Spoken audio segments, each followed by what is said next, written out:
बिस्मिल्लाहिर्रहमानिर्रहीम, अस्सलाम वालेकुम। इससे पहली वीडियो में मैं आपको काजी फैसल साहब के जो इख्तिलाफी नोट है उसके पहले 6 पैराग्राफ, जो पहले 5 पैराग्राफ हैं उनमें 6 इल्ज़ामात के बारे में बता चुका हूँ। अब अगले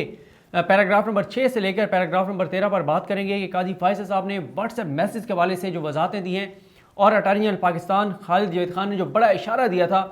उस इशारे की वजह से उन्होंने खुद को पहले ही क्लियर करने की कोशिश की है, लेकिन प्राइम मिनिस्टर पाकिस्तान इमरान खान साहब पर लगाए गए इल्ज़ामात के हवाले से काजी फैसल साहब जो हैं वो डट चुके हैं। वो डट गए हैं कि उनके इल्ज़ामात दुरुस्त हैं प्राइम मिनिस्टर पाकिस्तान इमरान खान साहब पर। काजी फैसल साहब ने कहा है कि 10 फरवरी के हुक्म में ये नहीं कहा गया था कि अदालत का कोई फाजिल जज वो केसेस नहीं सुन सकता जिनमें वज़ीर-ए-आज़म पाकिस्तान मुलविस होंगे, और सबसे अहम यह है कि अटॉर्नी जनरल हो, सूबाई और या वफाकी ला अफसरान हो या किसी भी जो एडवोकेट जनरल है उसने बिल्कुल ऐसा एतराज़ नहीं किया था और ना ही किसी ने कोई ऐसे उनकी बात की कोई बुनियाद थी। तो वो कहते हैं कि इन हक़ाइक़ को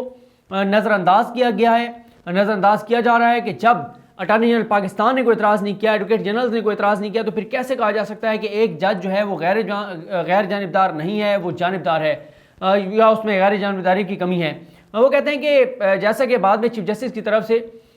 इस अदालत के एक जज से ये मंसूब किया गया, यानी चीफ जस्टिस पाकिस्तान की जानिब से कि एक जज का बाइस है, वो एक जज जानिबदार है, प्राइम मिनिस्टर पाकिस्तान के खिलाफ वो केस नहीं सुन सकता। वो कहते हैं कि ये बिल्कुल मुनासिब नहीं है। पैराग्राफ नंबर 7 में है कि काजी फैसल साहब ने लिखा है कि उन्हें 10 फरवरी को एक खुफिया मैसेज मोबाइल फ़ोन पर मौसूल हुआ जिसमें कहा गया था कि वफाकी हुकूमत ने कौमी असम्बली के हल्का NA 65 में तरक्याती कामों के लिए करोड़ों रुपए चौधरी शुजात हुसैन के बेटे चौधरी सालिक हुसैन को जारी किए हैं।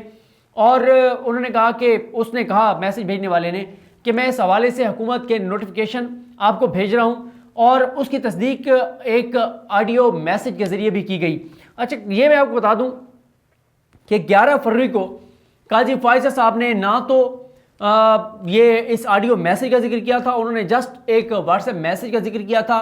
और उन्होंने ये कहा था कि मुझे कुछ डॉक्यूमेंट्स भेजे गए और उन डॉक्यूमेंट्स के ऊपर जो मंसूबे थे, जब वो मैंने मंसूबे गूगल किए तो वो जिस हल्के के थे वो NA 65 बनता था, और NA 65 जब मैंने जाकर देखा तो वो इमरान खान साहब के एक इत्तेहादी जमात के अहम रुकन और अहम रहनुमा का वो हल्का है, यानी चौधरी सालिक हुसैन का। यहाँ पे जो उन्होंने रिटर्न लिखा है उसमें थोड़ी सी बात मुख्तलिफ है। खैर, पैराग्राफ नंबर 8 में उन्होंने बताया है कि जो 4 दस्तावेज़ात भेजी गई थी, यानी व्हाट्सएप पे जो उनको 4 डॉक्यूमेंट्स मिले थे वो हुकूमत पाकिस्तान के महकमा पब्लिक वर्क्स के थे, जिनमें चकवाल की तहसीलों की यूनियन कौंसल्स लावा और मेरे ख्याल है कलरकार और तलागंग उनका लिखा हुआ है कि उन यूनियन कौंसल्स, इन एरियाज़ की यूनियन कौंसल्स में तरक्याती मंसूबों की मंजूरी दी गई थी, फ़ंड्स दिए गए थे, और फंड्स भी मेरे ख्याल लिखे हैं तो वो तकरीबन 28 करोड़ रुपए के फ़ंड जारी किए गए। काजी फैसल साहब कहते हैं कि ये दस्तावेज़ात मैंने फाजिल जजेस और लॉ अफसरान के सामने पेश किए। इन दस्तावेज़ात की वफाकी हुकूमत और सूबाई हुकूमतों से तस्दीक की जानी चाहिए थी। अगर हुकूमतें ये तस्दीक कर देती कि ये दस्तावेज़ात दुरुस्त नहीं है तो मामला ख़त्म हो जाता, लेकिन अगर वो दस्तावेज़ात दुरुस्त होती तो ये वजाहत लेने की ज़रूरत थी कि आइन के ख़िलाफ़ क्यों ये फ़ंड जारी किए जा रहे हैं। जिस दफ्तर या अफसर की जानिब से ये दस्तावेज़ात जारी की गई थी उनको अटॉर्नी जनरल के दफ्तर से फ़ोन करके मालूमात हासिल की जा सकती थी कि दस्तावेज़ात असली थी या नहीं। काजी फैसल कहते हैं कि जो डॉक्यूमेंट्स मैंने रखे अदालत के सामने व्हाट्सएप पे जो आए थे, उन डॉक्यूमेंट्स के ऊपर नाम लिखे हुए अफसरान के, उनको एक फ़ोन करके पूछा जा सकता था कि ये डॉक्यूमेंट्स असल हैं या नकल हैं। नकल थे तो मामला ख़त्म हो जाता, असल थे तो फिर इस मामले को आगे इमरान खान के खिलाफ चलाना चाहिए था। पैराग्राफ नंबर 9 में वो कहते हैं कि आइंदा माह सेनेट इंतखाबात हो रहे हैं, उन इंतखाबात से कबल वज़ीर-ए-आज़म ने अरकान पार्लिमान को उनके हल्कों के लिए 50 करोड़ रुपए के तरक्याती फंड जारी करने का ऐलान किया है। दस्तावेज़ात से भी पता चलता था कि वज़ीर-ए-आज़म ने अपना वादा पूरा किया है। दोनों तरफ की सियासी जमातें एक दूसरे पर वोटों की खरीदारी का इल्ज़ाम लगा रही हैं, यानी सेनेट इलेक्शन में, और यह भी इल्ज़ाम लगाया गया था कि चेयरमैन सेनेट के इलेक्शन में भी धांधली की गई। ये सादिक संजरानी साहब के इलेक्शन में जो PDM का इल्ज़ाम है, जो अपोजिशन का इल्ज़ाम है, उसकी बात करें काजी फैसल साहब। और काजी फैसल साहब कहते हैं कि इमरान खान ने जो कहा था कि मैं 50 करोड़ रुपए दूंगा, तो वो 50 करोड़ वाली बात पर वो कायम है, और उन्होंने 28 करोड़ उसमें से जारी किए हैं। काजी फैसल साहब कहते हैं कि इन हालात में सुप्रीम कोर्ट इस आइनी खिलाफ वर्जी और अवामी हकूक का तहफ़्फ़ुज़ इसको नज़रअंदाज नहीं कर सकती। तहम इन दस्तावेज़ात की तस्दीक कराने की बजाय अटॉर्नी जनरल खालिद जावेद खान ने एक जज को शिकायत कुनिंदा बनाने की ज़रूरत महसूस की, और चीफ जस्टिस फौरी तौर पर अटॉर्नी जनरल से मुत्तफ़िक हो गए और खुद ही अकेले ही हुक्म जारी कर दिया कि एक जज को वज़ीर-ए-आज़म से मुतल्लिक केसेस नहीं सुनने चाहिए। तो जस्टिस काजी फैसल साहब ये कहते हैं कि ये अदालती जो डेकोरम है उसके खिलाफ है, इसको ऐसे ये चीज़ ऐसे नहीं होनी चाहिए थी जो चीफ जस्टिस पाकिस्तान ने किया है। तो यहाँ पर वो अटॉर्नी जनरल के जिस बात का जिक्र कर रहे हैं, अटॉर्नी जनरल पाकिस्तान ने उस वक्त कहा था काजी फैसल साहब को कि आप कंप्लेनेंट हैं, हम इसकी तहकीकात करवाएंगे, आप शिकायत कुनिंदा हैं। तो काजी फैसल साहब ने इसमें अपने आप को क्लियर करने की कोशिश की है। आगे चल के उन्होंने शिकायत कुनिंदा की तारीफ भी की है कि शिकायत कुनिंदा किसको कहेंगे, यानी वो अपने आप को क्लियर कर रहे हैं कि मैं शिकायत कुनिंदा नहीं हूँ, मैं कंप्लेनेंट नहीं हूँ। और उसकी वजह वही है जो अटॉर्नी जनरल पाकिस्तान ने बड़ा इशारा दिया था कि हम तहकीकात करवाएंगे। और उस वक्त तो कुछ लोग कोर्ट रूम में ये भी बात कर रहे थे कि शायद काजी फैसल साहब को इस हवाले से नोटिस जारी किया जाए या उनको लेटर लिखा जाए कि काजी फैसल साहब आपके व्हाट्सएप पर कुछ डॉक्यूमेंट्स आए थे, वो आपने कोर्ट रूम में पेश किए, अब आप कंप्लेनेंट हैं, जो उस वक्त अटॉर्नी जनरल ने भी कहा था, तो आप इस हवाले से सबूत फराहम करें। तो इसलिए मैंने उस दिन एक वीडियो की थी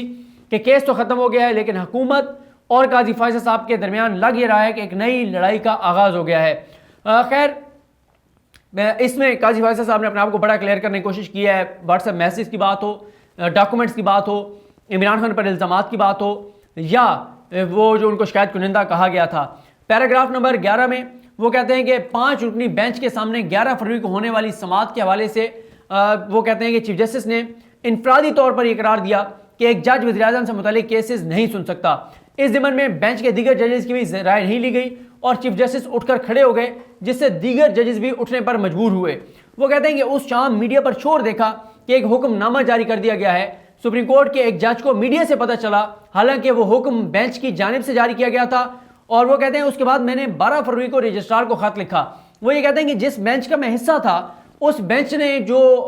हुक्मनामा जारी किया, मुझे उसका पता ही नहीं था और मुझे टीवी चैनल से पता चला कि कोई हुक्म जारी कर दिया गया है। और काजी फैसल साहब ने कहा कि उसके बाद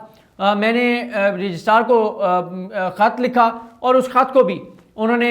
जो है वो हिस्सा बनाया है। और काजी फैसल साहब ने कहा कि जो रजिस्ट्रार है उसको जो मैंने लेटर लिखा है, उस लेटर का उसने जवाब ही नहीं दिया। वो कहते हैं कि मैंने 4 सवाल किए थे registrar supreme court of Pakistan से कि मुझे ये फैसला क्यों नहीं भिजवाया गया था, फैसला दूसरे सीनियर जज को भिजवाने की तयशुदा प्रैक्टिस क्यों नहीं जो है उस पर अमल किया गया, और वो कहते हैं कि वो फैसला मेरे पढ़ने से पहले मीडिया को क्यों जारी किया गया और मुझे इस फैसले से इत्तफाक या इख्तिलाफ का मौका क्यों नहीं दिया गया था। और चौथा जवाब ये था, सवाल ये था कि फैसला मीडिया को जारी करने का हुक्म किसने दिया था। जस्टिस काजी फैसल साहब ने लिखा है कि रजिस्ट्रार सुप्रीम कोर्ट ने केस की फाइल मुझे फराहम की, जिसमें ये बात बहुत चशमकुशा है कि जो काजी फैसल साहब का जो ये सारा मामला था कि उनके पास वो नहीं आया और इजाज़ुल हसन साहब के पास वो फैसला जो लिखा हुआ था वो पहुंच गया है। वो कहते हैं कि आमतौर पर तमाम जजेस के साइन होने के बाद फैसला मीडिया को जारी किया जाता है, वेबसाइट पर अपलोड किया जाता है, लेकिन यहाँ पर जो है वो ऐसा नहीं किया गया। वो कहते हैं कि ये फैसला अक्सरियती जजेस के दस्तखतों के बाद वेबसाइट पर अपलोड किया गया और ये फैसला अभी जो है वो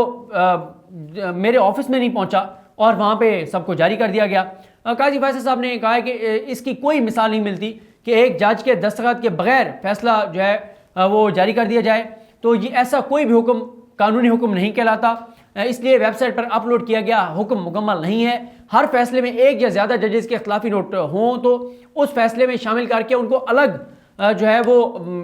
लिखा जाता है और उनको भी साथ जारी किया जाता है, लेकिन यहाँ पर ऐसा नहीं किया गया। वो कहते हैं कि इस मामले में 4 जजेस ने अपने साथी जज के खिलाफ एक हुक्म लिखा है, इसलिए यह अदालती हुक्म नहीं है, इसलिए फाजिल जजेस को अपने हुक्म पर दोबारा नज़रसानी करनी चाहिए। पैराग्राफ नंबर 14 में वो कहते हैं कि वो वेबसाइट पर जो अपलोड हुआ फैसला वो 7:13 पर अपलोड हुआ। और उसके बाद पैराग्राफ नंबर 15 में